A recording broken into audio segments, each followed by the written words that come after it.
તો અમદાવાદમાં ગત મોડી રાત્રે અલગ અલગ બે આગના બનાવો બન્યા છે, જેમાં મોડી રાત્રે કાલુપુર ફ્રૂટ માર્કેટની દુકાનમાં મોટી આગ લાગી હતી, જેને અમદાવાદ ફાયર બ્રિગેડ દ્વારા જહેમતભરી રીતે કાબૂમાં લેવામાં આવી હતી.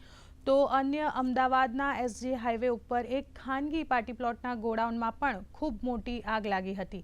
આગની બંને ઘટનાઓ અંગે વધુ વિગતો આપણે મેળવીશું અમારા સંવાદદાતા ભાર્ગવ ત્રિવેદી પાસેથી. જી ભાર્ગવ, કાલુપુર ફ્રૂટ માર્કેટમાં આગની ઘટના બની હતી, તે અંગે શું છે વધુ વિગતો?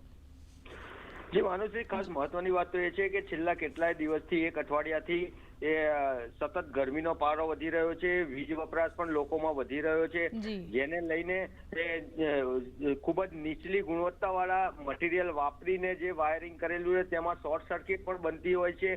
ફાયર બ્રિગેડના કહેવા પ્રમાણે જો મોટાભાગની આગો શોર્ટ સર્કિટ અને એસીને કારણે લાગતી હોય છે, જેને લઈને ગત મોડી રાત્રે અમદાવાદમાં કાલુપુર ફ્રૂટ માર્કેટ પાસે જે દુકાનો છે, પ્રેમ દરવાજાથી કાલુપુર માર્કેટની વચ્ચે જે ફ્રૂટની દુકાનો છે, ત્યાં આગનો બનાવ બન્યો હતો.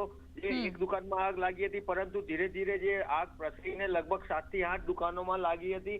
અને બીજી એક ઘટના તે પછી મોડી રાત્રે બની હતી કે એસજી હાઈવે પર એક ખાનગી પાર્ટી પ્લોટ છે, તેના ગોડાઉનની અંદર ડેકોરેશનનો સામાન જે ભર્યો હતો તેમાં આગ લાગી હતી. એટલે ક્યાંક ને ક્યાંક એવું કહી શકાય કે લોકોની અવેરનેસ વધારવા માટે ફાયર બ્રિગેડ પણ મોક ડ્રીલનું આયોજન કરતી હોય છે. અને ખાસ મહત્વની વાત તો એ છે કે આ વર્ષે ઉનાળાની ગરમી પણ ખૂબ જ પડી રહી છે, તેને લઈને આગના બનાવો પણ વધી રહ્યા છે. જી ભાર્ગવ, આ બંને ઘટનામાં કોઈ જાનહાનિના સમાચાર છે? ના, હજી સુધી તો કોઈ જાનહાનિના સમાચાર જાણવા મળ્યા નથી, પરંતુ સૂત્રો દ્વારા એવી માહિતી મળી છે કે માલ મિલકતને ખૂબ જ નુકસાન થયેલું છે. જી ભાર્ગવ, આભાર, ધન્યવાદ આપે માહિતી આપી તે બદલ.